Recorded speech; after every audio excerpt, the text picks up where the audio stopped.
morgon allihopa.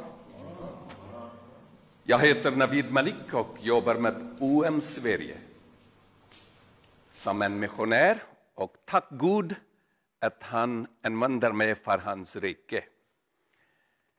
Det är en privilegium för mig att bli Guds tjänare och dela Guds ord med dig idag.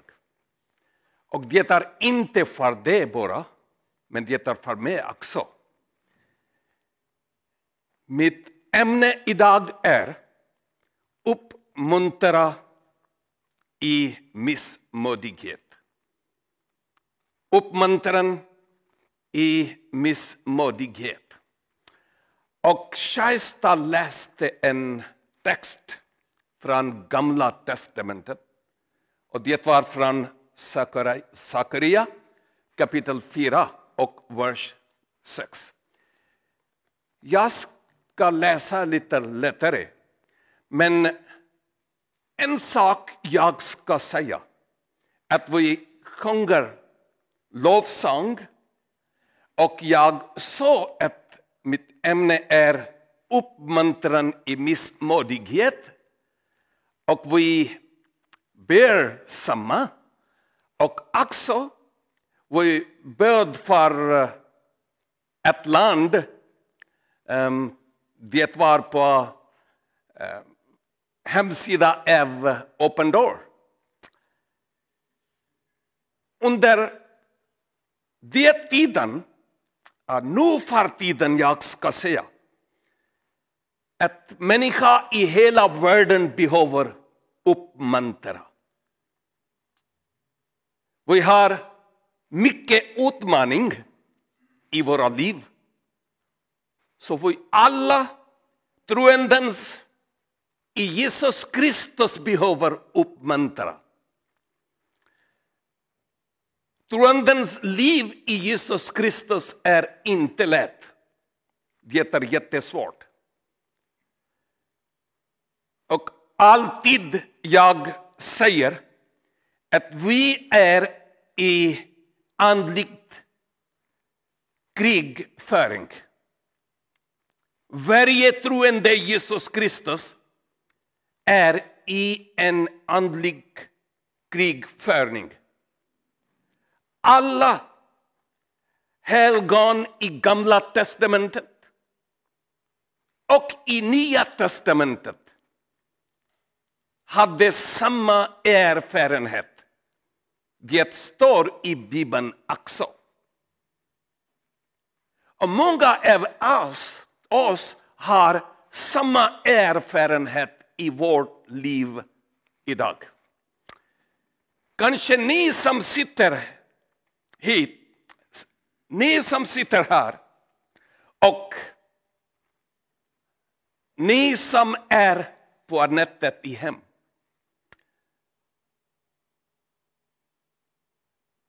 Kanske behöver uppmuntra till det i din liv också, för att där kan bli många utmaningar i ditt liv.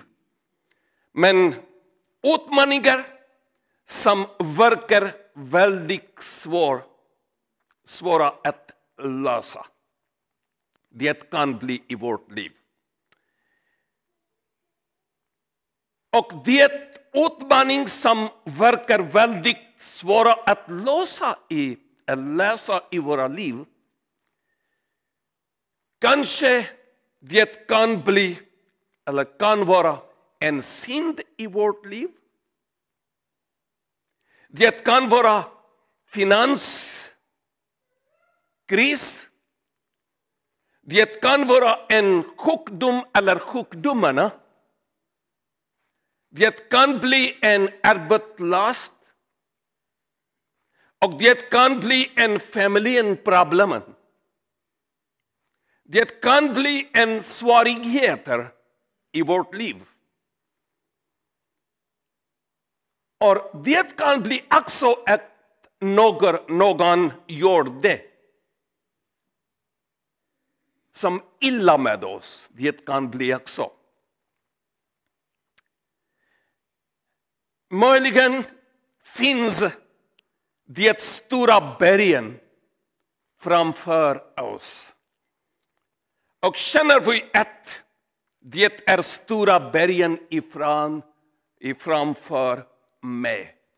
Det kan bli i våra liv. Men idag, Guds ord är för mig och för dig. Om din liv är på det väg vad jag sa nu. Men i alla situationer måste vi tro på helige ande. Att för mig, han kan öppna en dörr. Någon kan stänga det. I alla situationer måste vi tro på helige ande. Att för mäktiga Gud, allt är möjlighet. För han, allt är möjlighet. I Sakaria kapitel 4 och vers 6. Här står: Då sade han till mig, här är Herrens ord till Zerubbabel. Varken genom styrka eller makt, utan genom min ande. Varken genom styrka eller makt, utan genom min ande, säger Herren Sabaoth. Vem är du, du stora berg? Inför Zerubbabel ska du bli jämn mark. Och han ska föra fram slutstenen under höga rop. Nåd över den. Här är judiska historia. Och vi vet att Herren sa det till hans profet som heter Sakaria. Och det ord var inte för Sakaria. Men det ord var för Zerubbabel, som var en judisk ledare. Nehemia, Ezra och Zerubbabel var som judisk ledare. Som var i fångenskap i Syrien och sen i Babylonien. När efter 70 året de kommer tillbaka att jobba här i Jerusalem. Det är jättesvårt på den tiden. Men här det står att det var Herrens ord för Zerubbabel, varken genom styrka eller makt, utan genom min ande, säger Herren Sabaoth. Och sen jag läste vad han sa. Gud talar med Zerubbabel genom profet Sakaria. Zerubbabel var en judisk ledare, samma Ezra och Nehemia.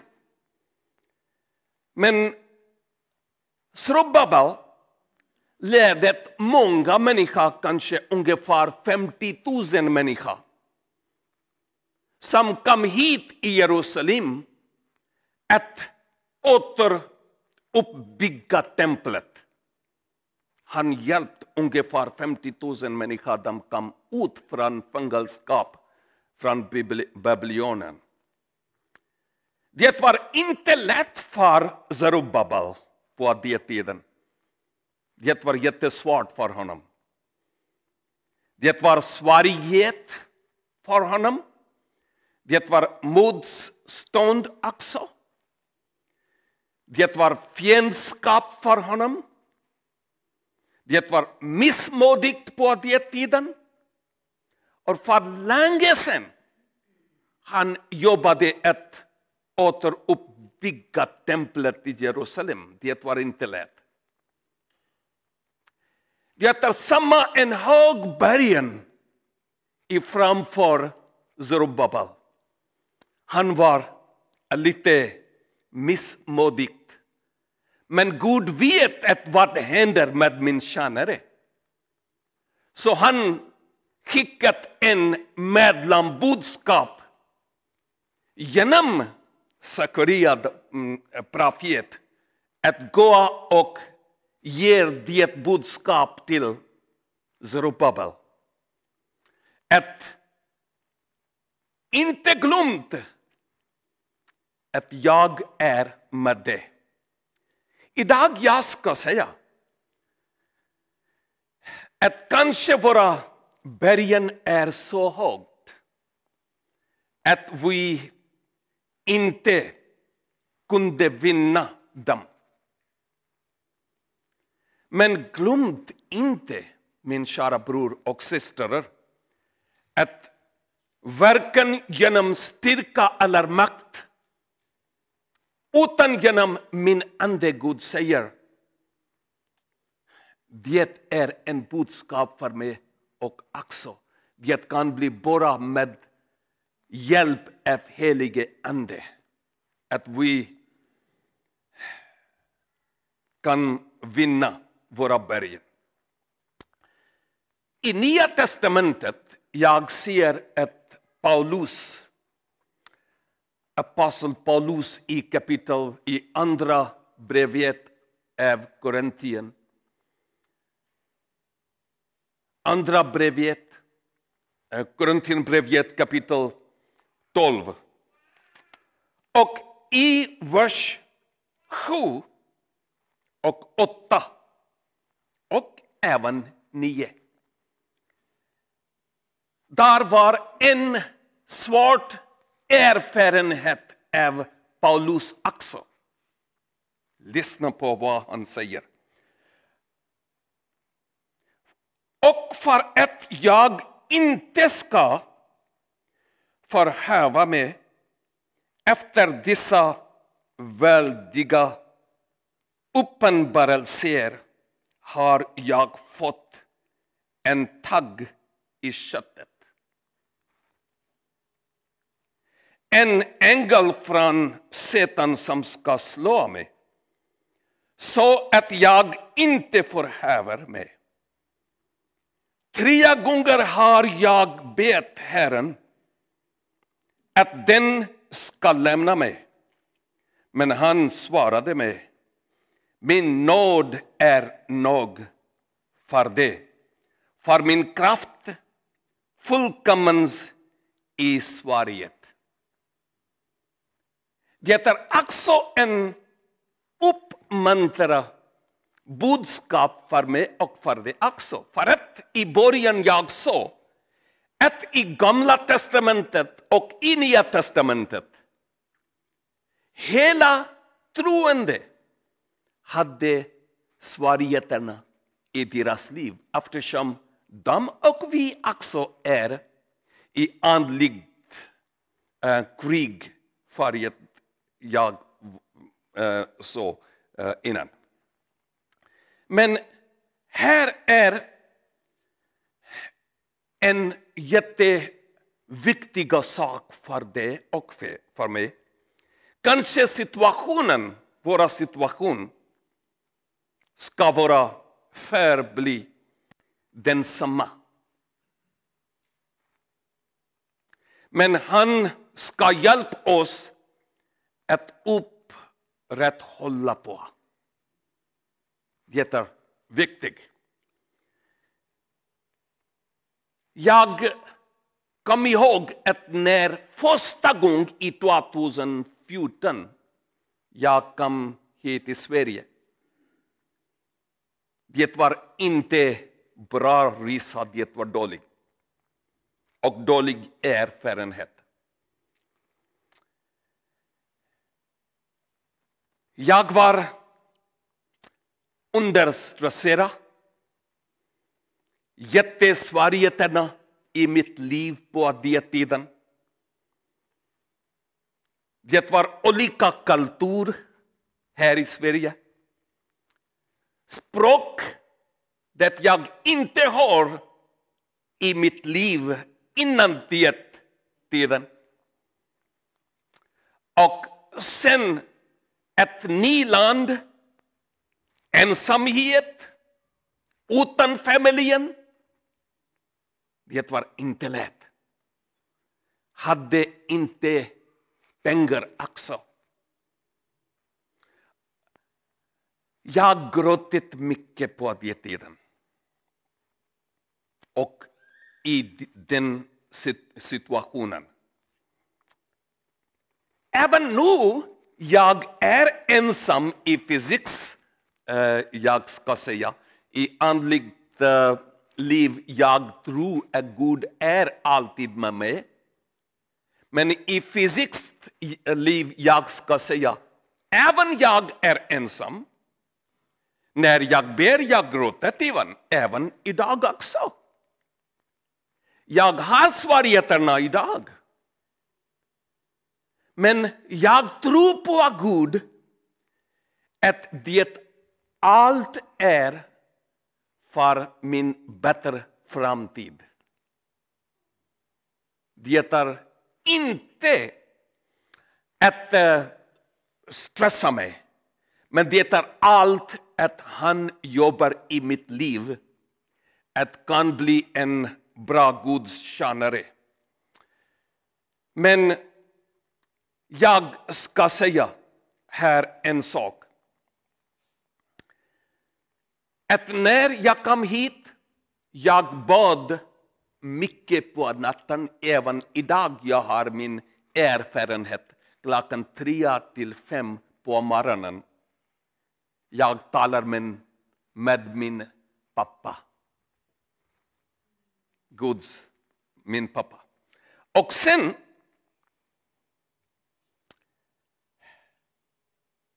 Gud sa till mig. Baserat på samma vers. Navid.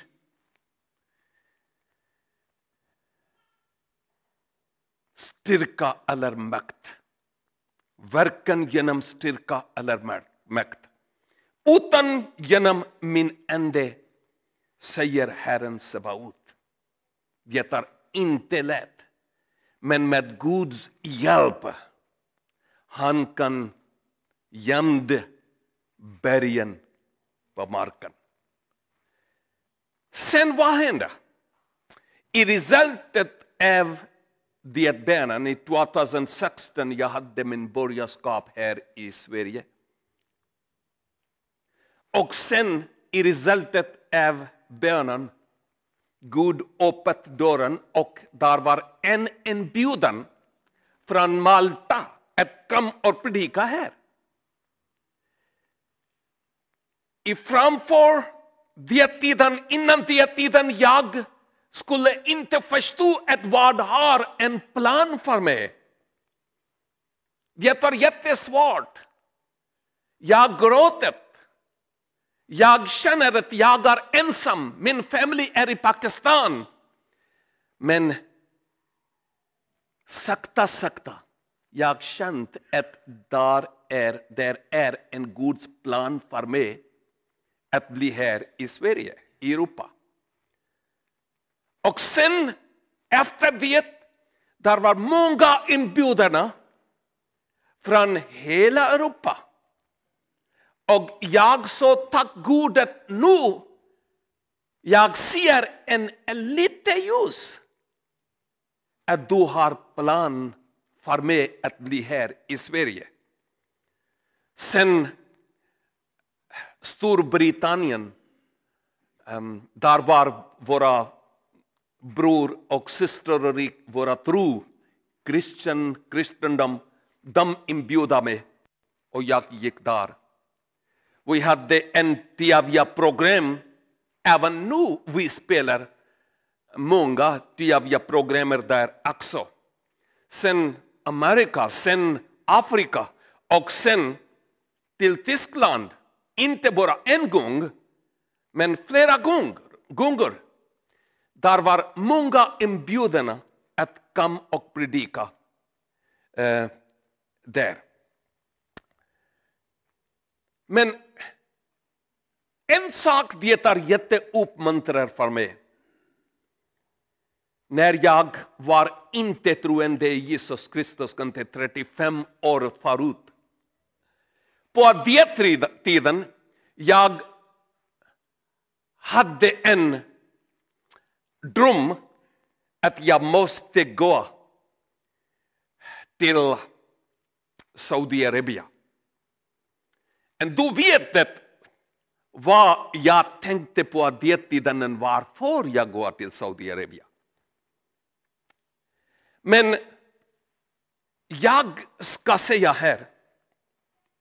Men jag kunde gå inte där i Saudiarabien på den tiden när jag var andra sidan av floden. Och efter som hade jag en dödande budskap, a message to kill the people på den tiden. Men Gud sa nej, med det budskap du kan inte gå till Saudiarabien.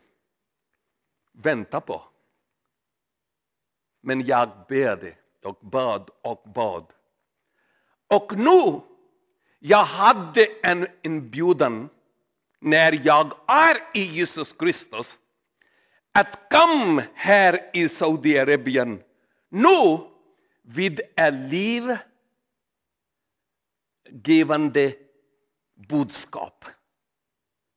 Nu jag har en livgivande budskap, a message that gives life. Att gå där, resa där i Saudiarabien och dela Guds ord med troenderna och de som känner inte Jesus Kristus, jag vet det är svårt. Men mitt Gud är jättebra att jämna bergen på marken.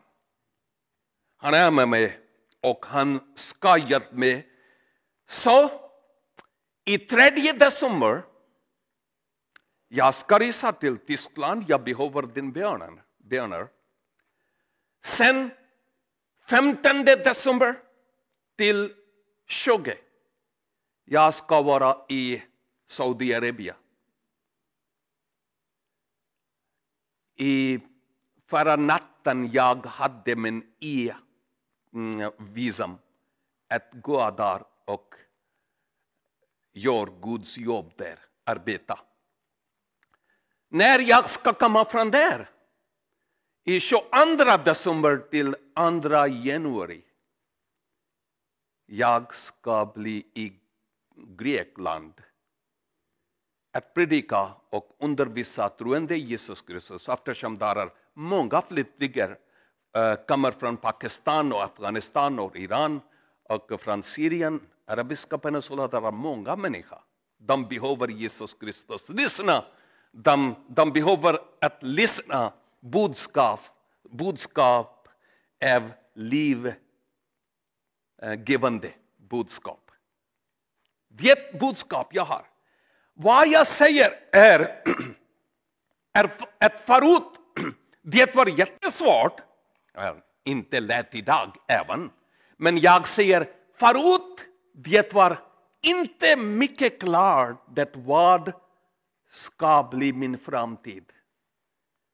Men Gud hade en plan för mig att vad du ska göra när du ska bli här i Sverige.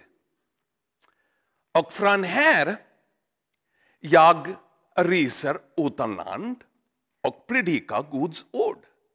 Jag var understressad, men Gud hade en plan I Paulus liv, där var en tagg i hans köttet. Men Gud sa, min nåd är nog för det. Och jag ska säga i slutning av min predikning att jag vill uppmuntra det. Låt oss böja våra huvuden inför Herren rätt nu. Du som är här i våra kyrksalen, eller du som är hemma och på nätet visar och lyssnar Guds ord. Jag ska säga till dig att Herren har en budskap för dig idag. Herren Sabaoth, himmelska Fader, säger till dig att inte bli missmodig, mitt barn. Jag har en plan för dig. Kanske du vet rätt nu. Men jag har en bra och god plan för ditt liv. Kanske din situation ska vara samma. Min dotter och min son. Men min nåd är nog för dig. Gud säger att jag har en plan för dig, min barn, mitt dotter och mitt son. Varken genom styrka eller makt, utan genom min ande. Han säger, min nåd är nog för dig. Jag ska inte lämna dig. Jag skulle bli alltid med dig. Tro på mig, eftersom jag har nycklarna av läsa dörrar att öppna. Gud är Gud. Han vet våra svårigheterna. Han vet allt. Att vi har olika taggar i våra köttet. Kanske vi kan inte sova bra. Kanske vi tänker mer och mer på natten. Liv är svårt. Relation i familjen kanske jättesvårt. Och vi är understressade. Vet inte att vad händer med mig. Gud uppmuntrar den här tiden till dig och till mig. Och han säger, jag vill inte lämna dig. Fader, jag är tacksam för ditt ord och för den här budskap det jag fått från himlen och min bröder och systrar som lyssnar och visar. Kanske några har jättesvårighet i deras liv. Jag vet inte, Fader, men du vet allt. Jag ber att hjälpa dem i andlig krigföring. Hjälp dem, Fader, att vinna. Uppmuntra dem i hela situationen. Att de kan se att vad din plan är i deras liv. Stärka våra tro mer och mer.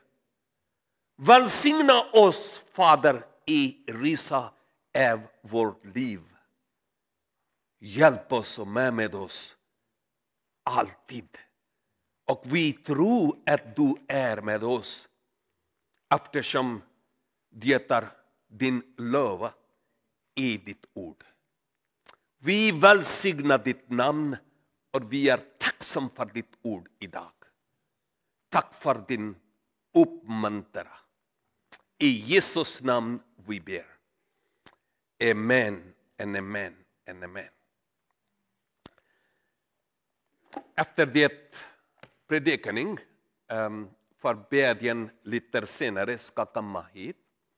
Och om någon från dig är understressad, är svårighet i deras liv, våra bror och systrar ska be för det. Du kan komma hit lättare när skulle bli annonserat. Och sen vi ska be för det. Gud välsigna dig alla. Ha en bra dag och en bra liv i Jesus Kristus. Amen.